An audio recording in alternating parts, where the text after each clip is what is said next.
to share my screen. What I did, and I want to first thank Anna for bringing this topic up. I often I depend upon Anna for brainstorming so often. So I thank you, Anna, for that. Oh, you're welcome. It's my And pleasure. she suggested ugly ceramics. Well, I had just seen that. Maybe I shouldn't mention her name, but Joe Laurie was writing about seeing some work of Linda Sarman's, and I Yeah. had very mixed feelings about her work. So I Yeah. and I had just recently, when you got in touch with me, I had just seen that post on Okay. Facebook or something. So it's sort of, it's Yeah. just something that I find interesting to have a conversation about. Yeah. Timing is everything, isn't it? So I brought up some of those websites that had been, and it was interesting, and you'll see, I'll share my screen and I'll bring them up off of my my computer.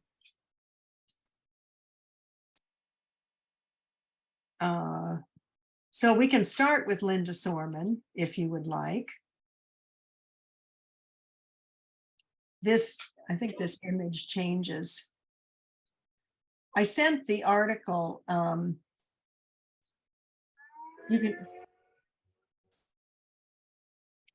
I sent you the article that was written by, who was it that you sent me, Anna? Are you there? Yeah, I'm here, but I'm my brain fried after all of our conversations, all that other stuff that it's not coming to me. From the New York Times. With the two green chairs. Yeah, yes. Roberta Smith. Roberta Smith. So that was it. Thank you. My brain was like, no, this was, did she write that article that I sent? I think so. I sent the one, I sent the link to the one that was done at NCECA in 2009, and that was Clay. Oh yeah, that's Roberta Smith. She spoke at that. Then but then there's the other one that had the two green chairs that you sent. Andrew Gardner. Andrew Gardner. That's because the two of them that we were looking at. So, and what was interesting to me about Roberta's talk was, and I don't know, many of you were probably there, was that she focused on, did she curate the show? She focused on works that were not within the canon of craft. They were ones that horrified the audience. The audience was, remember that, Anna? The audience was a bit up in arms about that. And so these works fit within that. Now, I will say that I was at the exhibition that was at the Claremont School that Joe Laurie curated, and Linda Sorman was in there. And to look at her work like this, I wouldn't have been drawn in, but these were plinth. These were on high plinths, smaller pieces, and there's smaller works here. And I found myself drawn into them tremendously. I was, and at the time I didn't know Anna's response to the works, but I found them intriguing, and I wanted to sit down and really have time to just and be close and just get inside one of these pieces. There's much more cohesiveness in these pieces. It's not the scattering, it's not the flying all over the place. Yeah. There's something that she does in each of these linear elements. I can't use my pointer or it fogs the image, but in the one that's on your far left there's always a linear element that kind of ties everything together. I mean, they're almost formalist studies beyond the worlds that she creates within them. But I'd like to hear from other people. I think that she has such a sort of link with an idea of abstract expressionism in that sort of Jackson Pollock type overloading of the materiality of something, but also just such a powerful politics in her work. There's a lot of narrative that's to do with her attitude to people and society and capitalism and what's going on, and of course the sort of spiritual links, thinking about Buddhism and so on. And in the huge installations, I think she creates a very theatrical, performative, sort of immersive space. And to me, the sort of aesthetic is absolutely intrinsic to what she's trying to express. So whether it's sort of, as it were, I mean, I think it's quite beautiful, actually. So the sort of the language of beauty and ugly, it's a bit like all Asian, the Asian aesthetic, if you think about Japanese ceramics, is often ugly to us. But I really appreciate her work. I think it's extraordinary. I certainly did. I also, on a trite level, I just thought, how do you ship this? But I really was drawn in. I have not seen extensively any of her installations. Kurt, what are your thoughts? We okay? Hmm? Oh, okay. Well, not to be the odd man out, but I guess I am the man. So, to me, it's like the triumph of some of my failed students when I was teaching.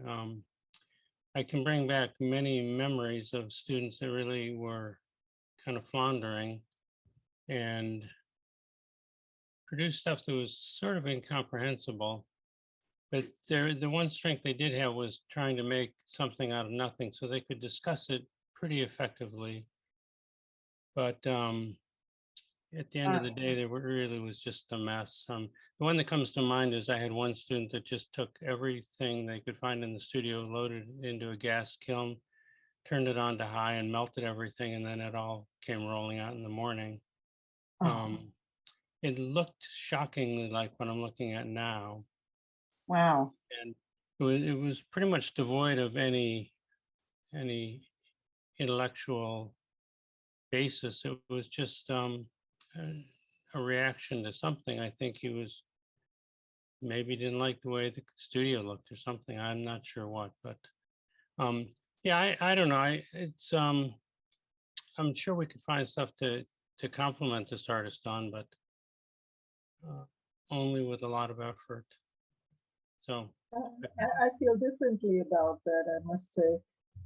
I first of all, I think it's an artist who has really researched a language. I mean, she has a language and she's consistent, and she researches what she's doing. And I think in these little pieces, it's much more obvious.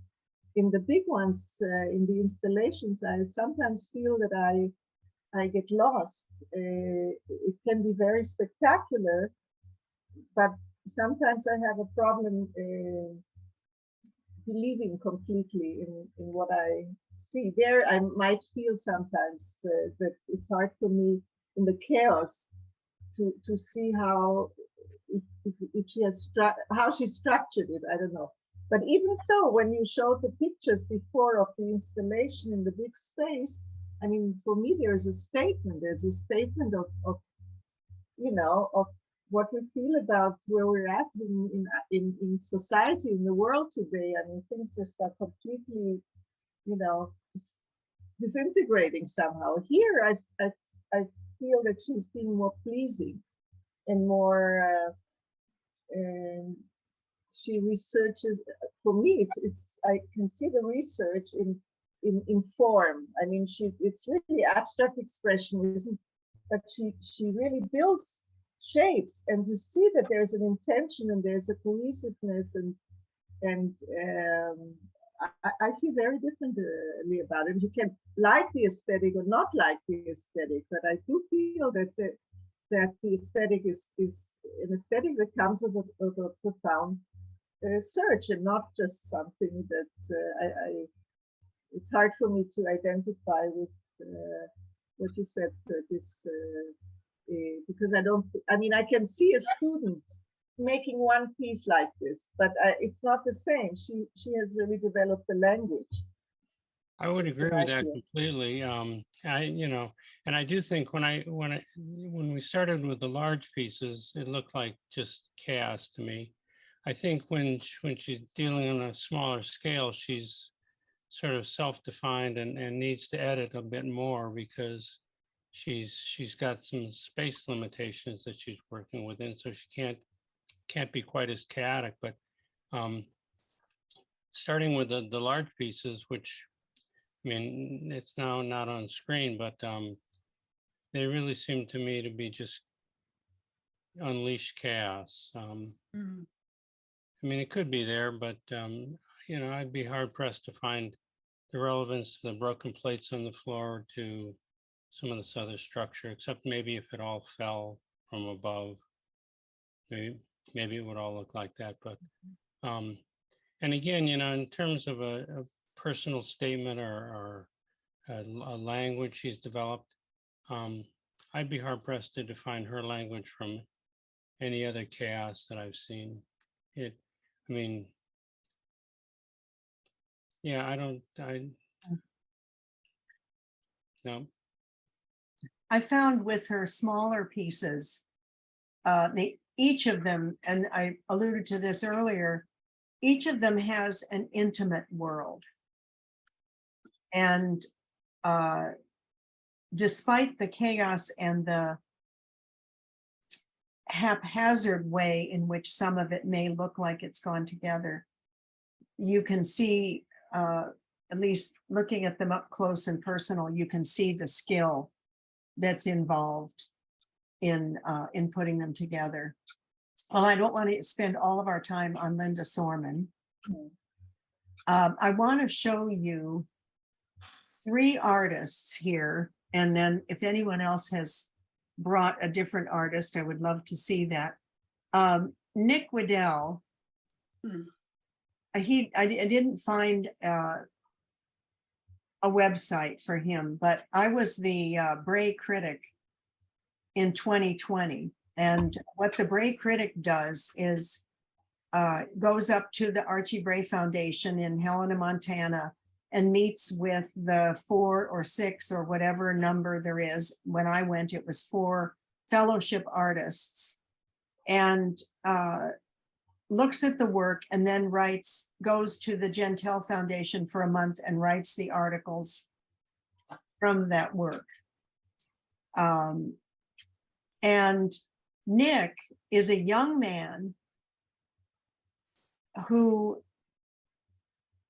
I wrote mostly about his cups, but this is his work. This one isn't. This is, well, let me show you these, but this down here, this is a stool.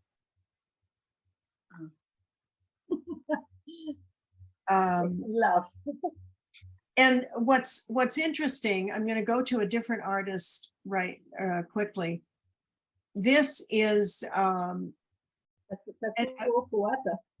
yes, and he is an inspiration to Nick. And in fact, Nick kept going to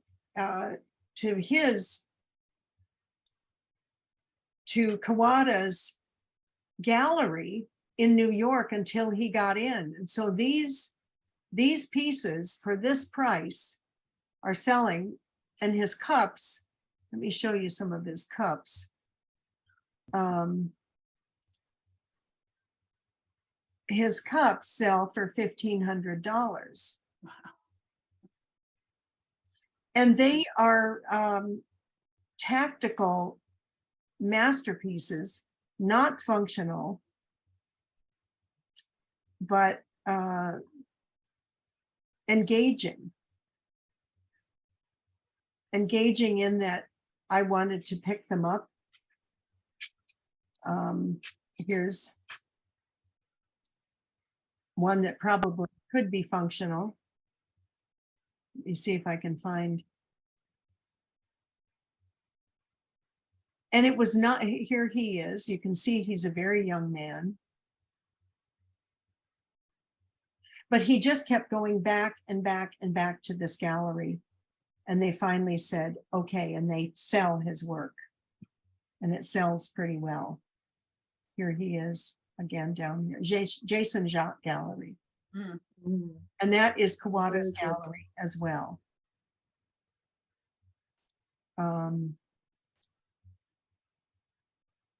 But I found if I started writing just a list of words describing the work, it was easy to write about, regardless of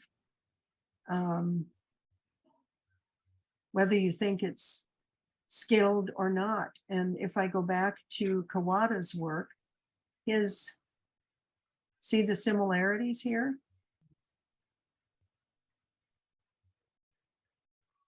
But what's nice is that he manages to be different, and it's clear who is who. Yeah, exactly. Completely clear. Yeah. But you can see the aesthetic of that specific gallery too, with these two artists.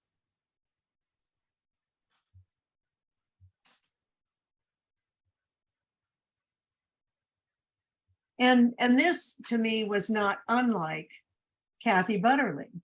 Yeah.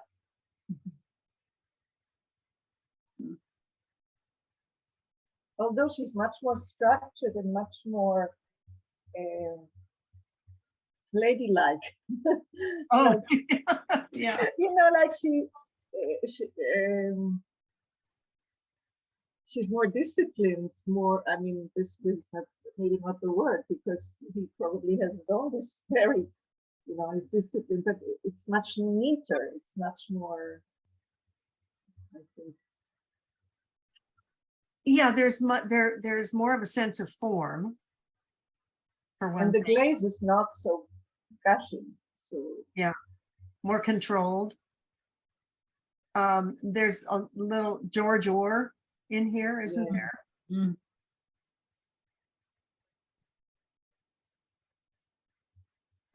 And when Martina comes back, I want to Sorry. bring up, this is, this Sorry, is, I had to do something.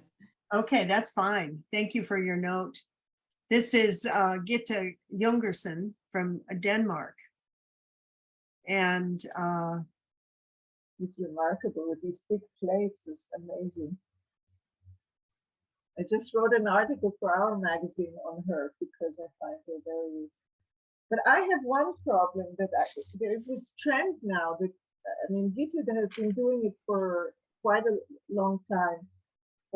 But there's a whole trend of people now with this overcharging with these, you know, spilling glazes. yes, And I was very surprised. I haven't really looked at the pictures well enough, so maybe but you know, the Tony Marsh exhibition now, and this new work that he's doing, which is exactly that, you know, with these gushing glazes. And there are, first of all, lots of Scandinavians have been doing this for a long time already, for quite a while. And it sometimes feels that you cannot tell them apart, that, you know, this has become such a trend. Who is doing it also? Annette Regal, maybe, and there's a whole bunch of people who do this, and it's extremely attractive, at least to me. But I feel that I have a hard time sometimes knowing who is who. yeah, That yes, it obliterates. I don't feel it with her because she has some kind of a structure, and I think she did the stuff maybe earlier.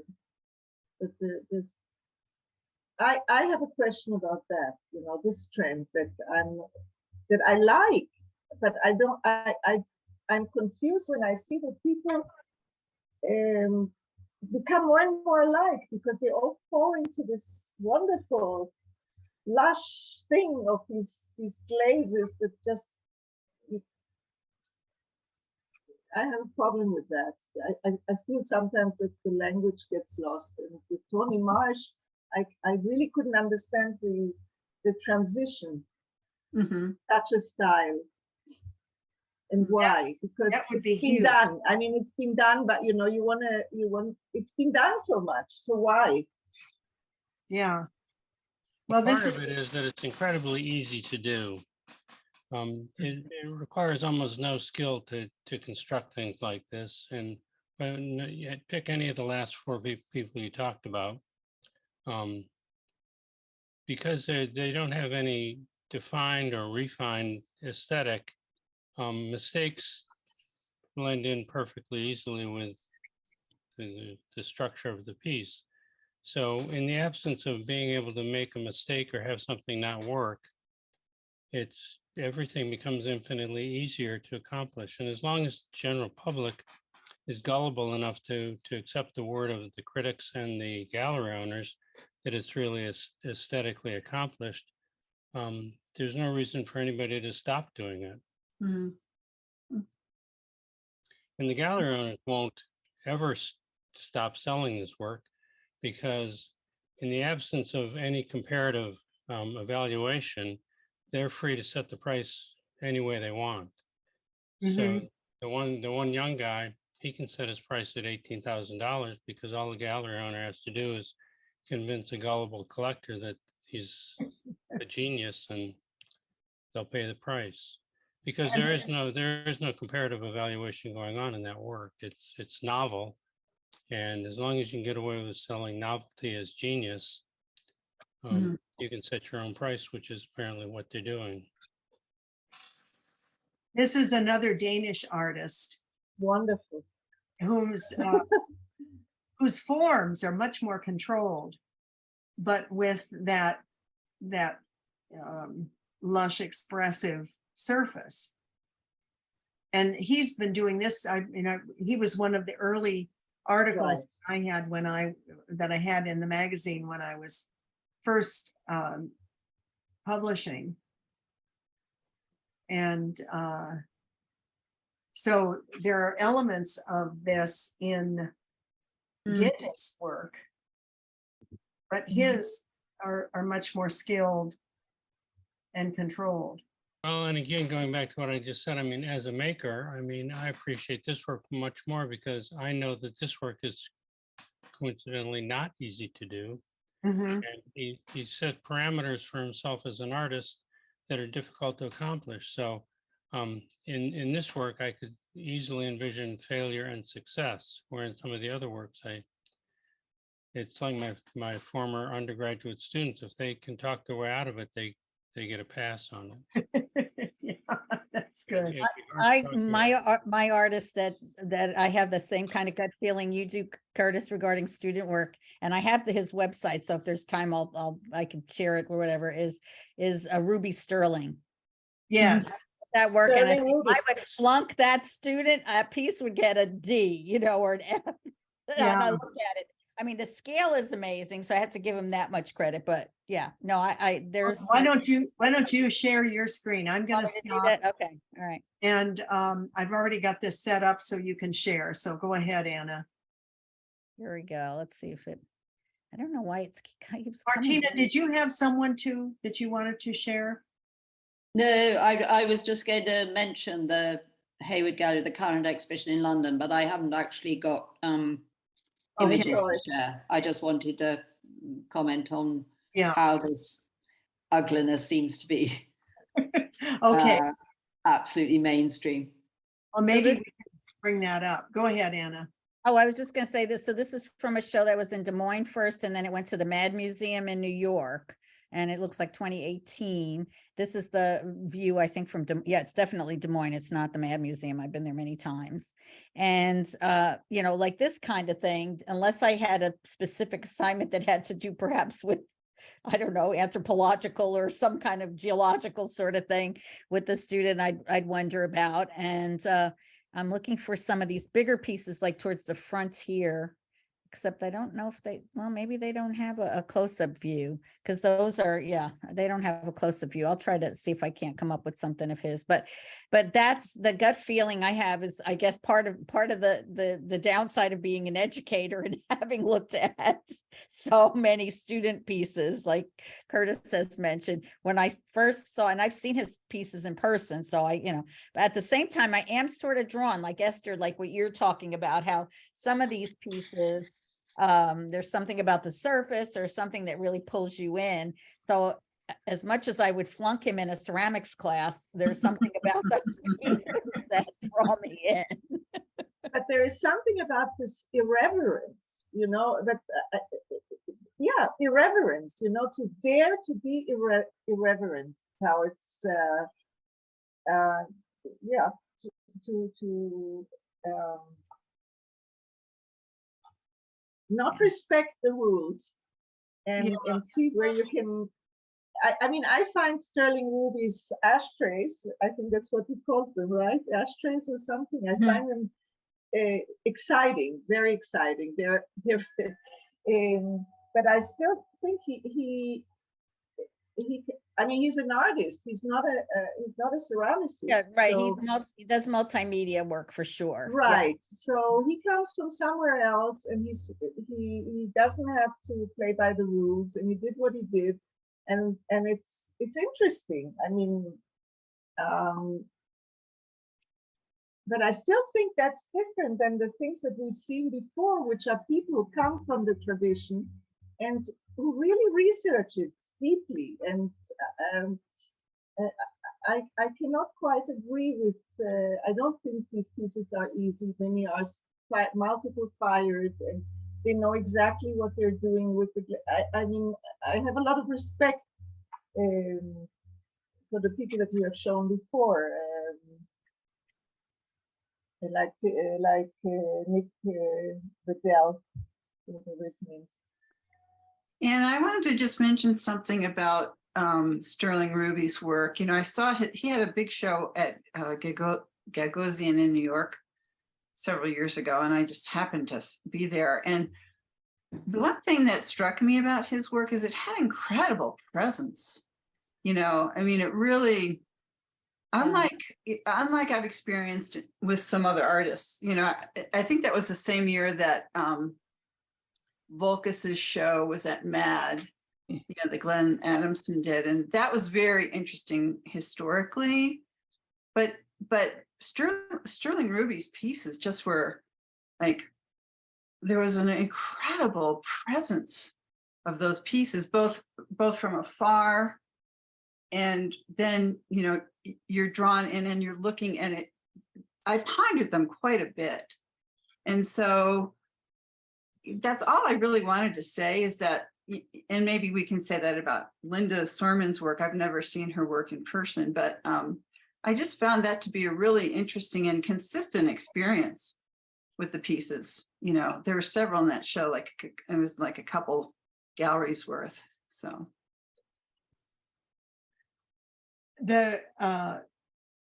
what popped into my mind recently as I was listening to everyone talk, when I was in graduate school, I took a course in aesthetics from Mark Johnson, who is a well-known philosopher. It was a philosophy of art course. And one of the things that he talked about was tradition.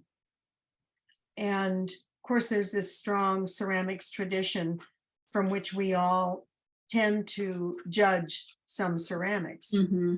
And his idea of tradition, which some people think of as a stagnant, unchanging thing, was that every tradition has, and every person's tradition, every person has to have a balance of sedimentation and innovation.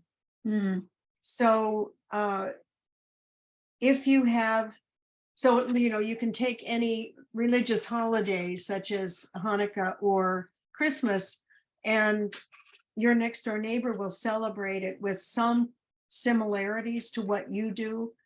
And yet there will be differences that your family has grown over years that are not present in the neighbors. So the idea was that if you have too much sedimentation, you have stagnation. So if we're always sticking with the canon and those elements, then we're going to stagnate. If we have too much innovation, we have chaos. oh, And I think that's where I'm hearing Kurt come from, that ah, there's a lot of chaos in some of this work. And I would go back to Morten Espersen from Denmark, whose work, wait a minute, let me, yeah, here, whose work holds enough of the tradition and brings in his own innovation to still stay within that tradition. I mean, I don't know if I'm saying that right, but you understand what I'm saying? yeah, yeah. Yeah.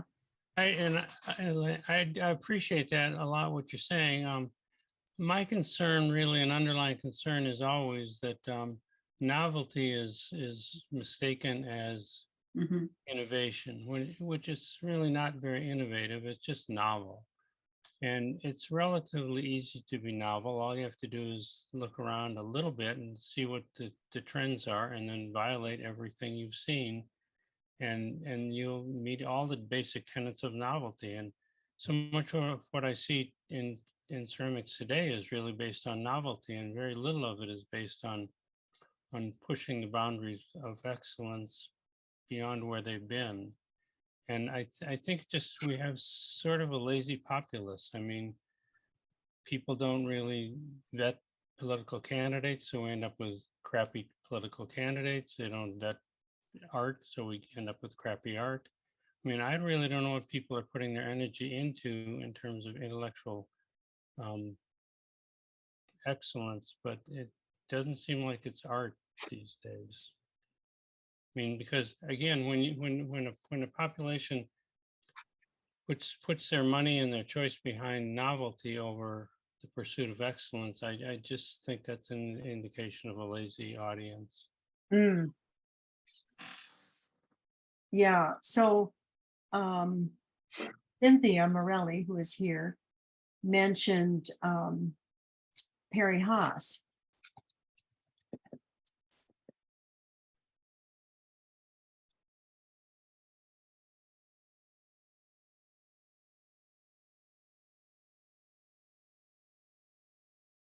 It's such different work that I've seen of Perry's. I mean, I'm used to his functional pottery.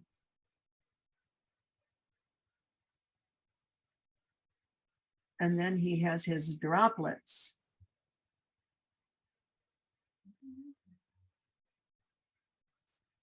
Perry really takes advantage, like a big part of Perry's work is the firing, is the wood kiln.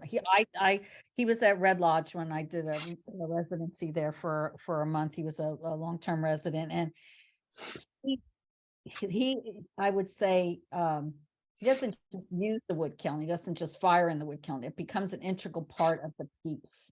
He knows where to put it, how to put it. I thought he was one of the most innovative and most knowledgeable person that I've ever encountered about wood. You know, even just to have a conversation, and I'm not, you know, I've done some wood firing, but you know, not to that extent, but I really have to admire what he does, because he really takes advantage of the kiln. The firing is an integral part of the piece. Well, he's also, I think, really exploring a concept here and not just saying devil may care, Right. leave it to chance. I would agree with all that. I mean, personally, I mean, this to me is a great example. I always have to check myself as to whether or not I'm thinking or talking about things that I like and don't like emotionally and things that I can't justify intellectually. And this work, I don't really particularly like it, but I feel like I'm looking at and communicating with a thinking human being, somebody that Uh-huh. is pursuing a thought. And I admire that. And I mean, I would love talking to him about it because I feel like, we would have some commonality. We would have the world of ceramic as it's been known for the past umpteen thousand years to as a basis for our conversation. Mhm. When you get somebody like the previous guy who doesn't know much about clay, it's fine. You might stumble upon something interesting, but to me, it'd be a very short conversation because, my 3-year-old children used to stumble upon things that were pretty remarkable. They're hanging in my kitchen right now.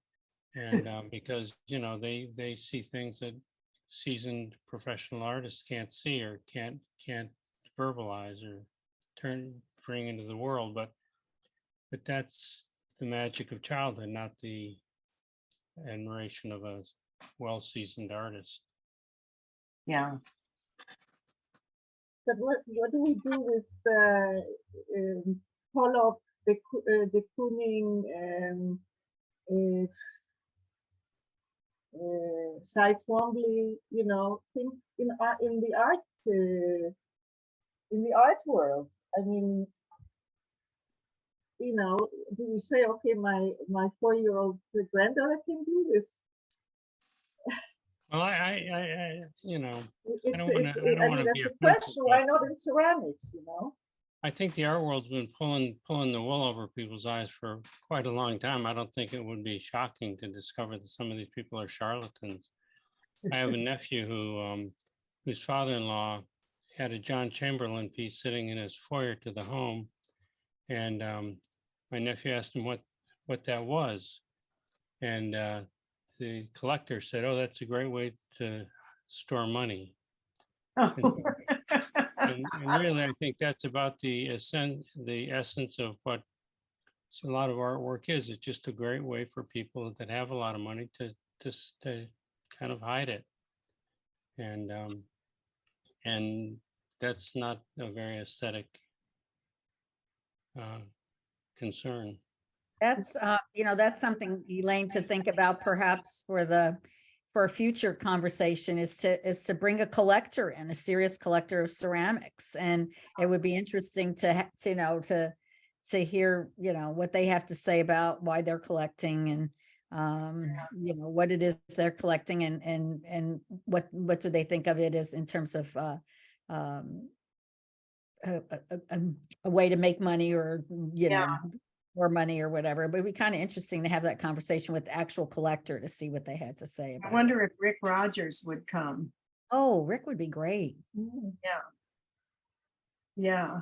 When you were talking there, Kurt, it made me think of the life story that I read about Pablo Picasso years ago and how he would hang bad work and then get a real chuckle out of the fact that because his signature was on it, people would ogle over it. But he knew it wasn't good. Yeah. And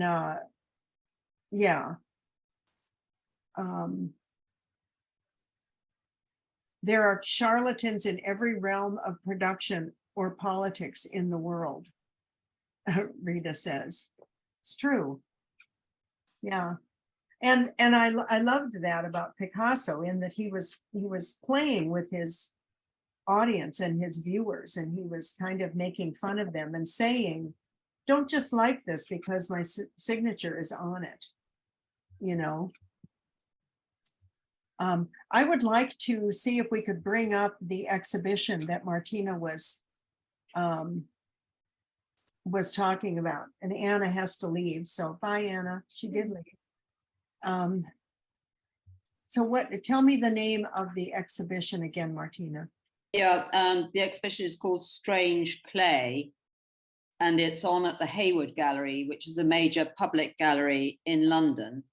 And the subtitle is Ceramics in Contemporary Art.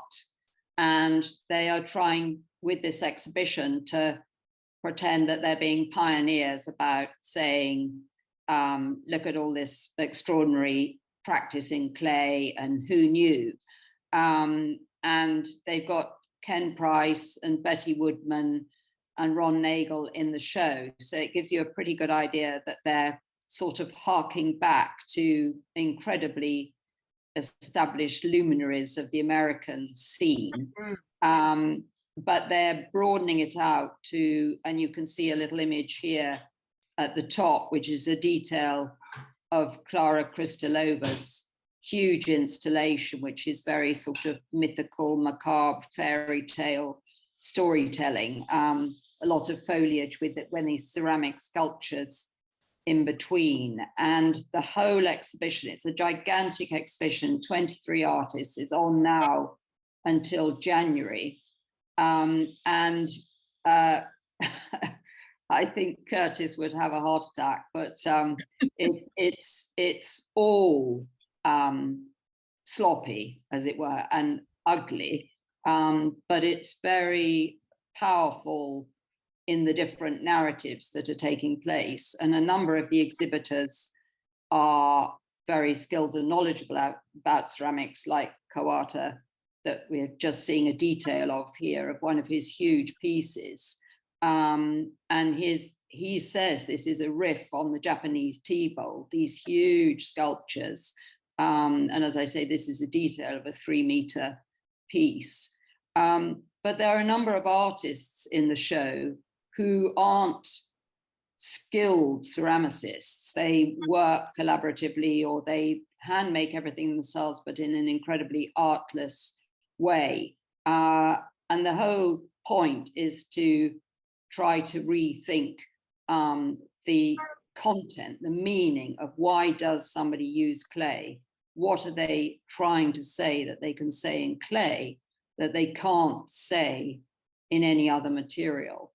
And to that extent, it's quite provocative for anyone who's interested in fine art across the board to try to identify what it is that people using clay as a material are actually able to do and say. So obviously, if you look at the catalogue or and let alone read the essays in it, there's affinities with surrealism and with Dada.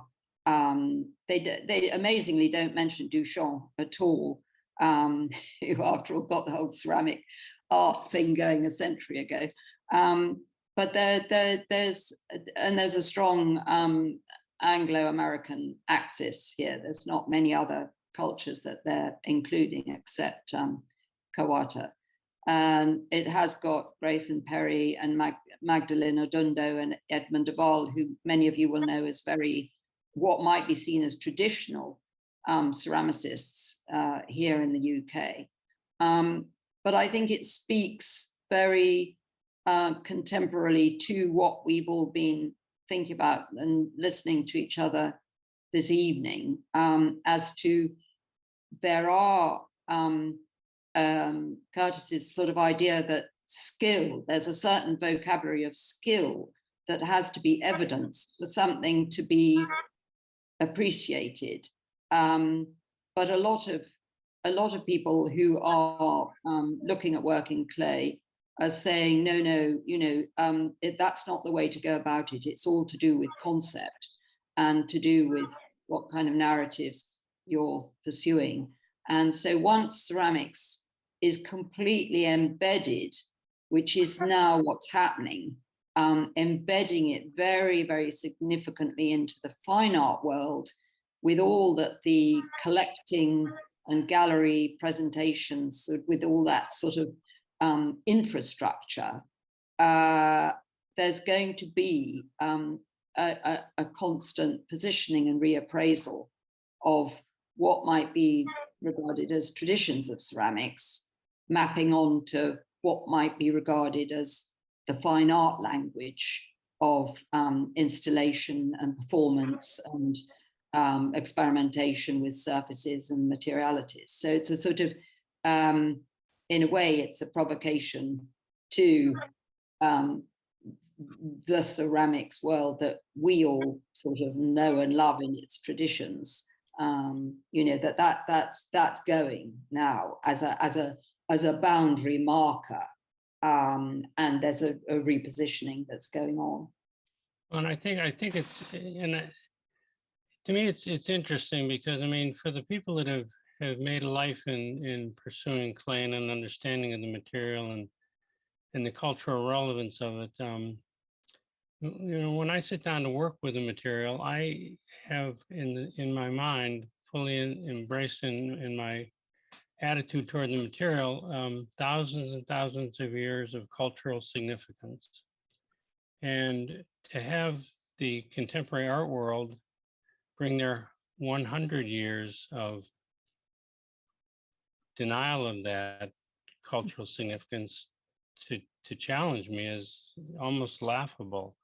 I mean, I've always admired and appreciated being able to be a part of an eons long dedication to pushing the aesthetic limits of a material that is common but possessed of extraordinary abilities to express human emotion. And the contemporary art world, really, I mean, so much of it is looking at this piece, this blue and bronze and pink piece. I mean, it's striking, but it's novel. I mean, so I mean, if they really feel that their novelty is in any way equivalent to the millennia of experience with clay as a material of expression, self-expression, I just can't go along with that. But I feel very strongly that it's not. There is going to be, I think, a reappraisal of what has been overlooked in terms of the great ceramic traditions of millennia.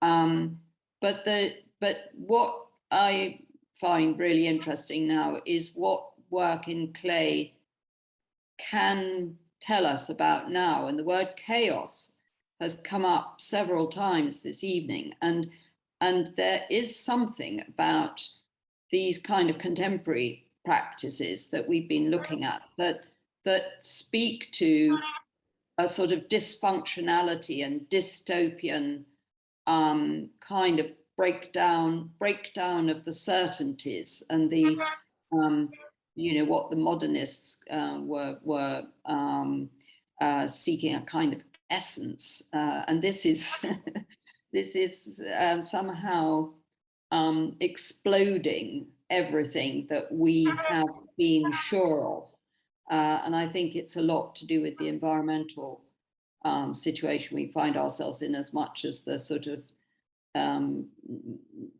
political and social.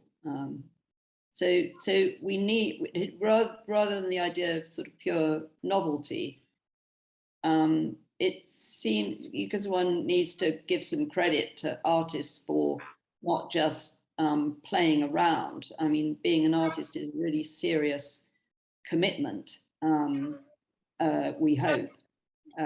So I although there's a lot of work that I think is very superficial, just like you do, Curtis, but on the whole, I'm kind of with the contemporary era, just trying to make sense of it, and appreciate its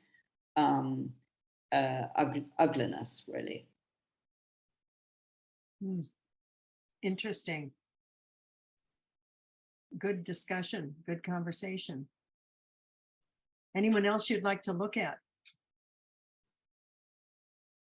We've done Takura. Arlene Sheshet. Or Arlene Sheshet. Pardon? Arlene. Arlene Sheckett, Arlene Arlene Sheckett. Sheckett Yeah, and Okay. Annabeth Rosen, perhaps. yes, I thought of her when I was putting this together. Is it S-H-E? I think it's S. Okay, yeah. Okay. SHESCHET. Yeah, here's her website. Oh, yeah, right. Good suggestion.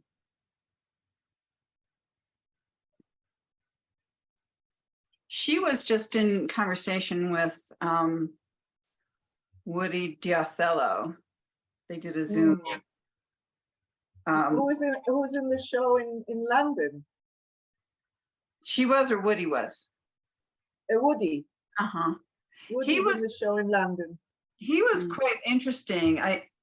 They were having technical issues, which I think threw them off. So as a program, it kind of missed its mark, but he was very good. He was quite interesting. And he's a young artist too.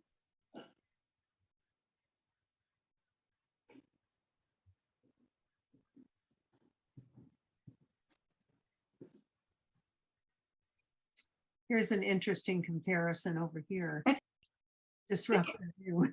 I think Annabeth is an interesting person to consider. Just, she has gotten a lot of endorsement by both academic communities and at large. And so, I think she's just a very interesting artist and person. And I don't know how anyone else feels about her work, but I've watched her work for 20 years. And it's gone from, recognizable form to elemental kind of energy.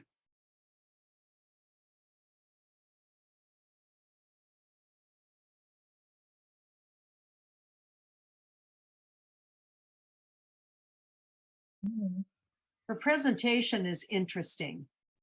Oh, yeah, of course, these are in galleries, but there's always this reference to fine art, to the sculpture, it's the plinth and Mhm.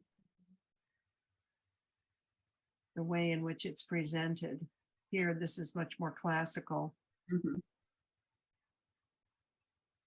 with these non-classical interruptions.